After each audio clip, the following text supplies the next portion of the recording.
গরমের দিনে বানিয়ে ফেলুন আলু পটল বিনা তেলের পোস্ত।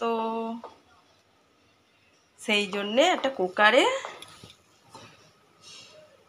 অল্প জল দিয়ে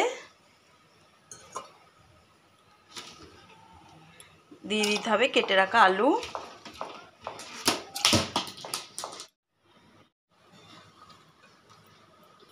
কেটে রাখা পটল,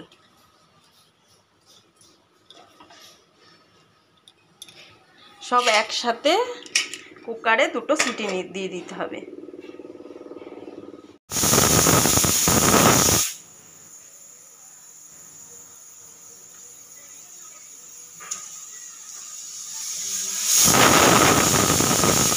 দিতে হবে পোস্ত কাঁচা লঙ্কা,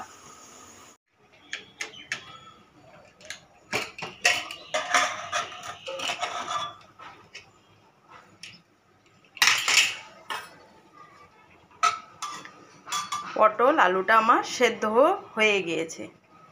তবে স্বাদ অনুযায়ী নুন দিয়ে দিতে হবে বেটে রাখা পোস্ত আর কাঁচা লঙ্কা।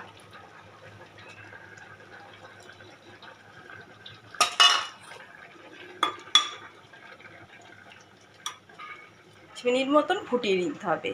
পটলের ভেতরে পোস্তর ফ্লেভারটা ঢুকে যাবে। বাড়ানোর জন্য দিয়ে দিতে হবে অল্প চিনি।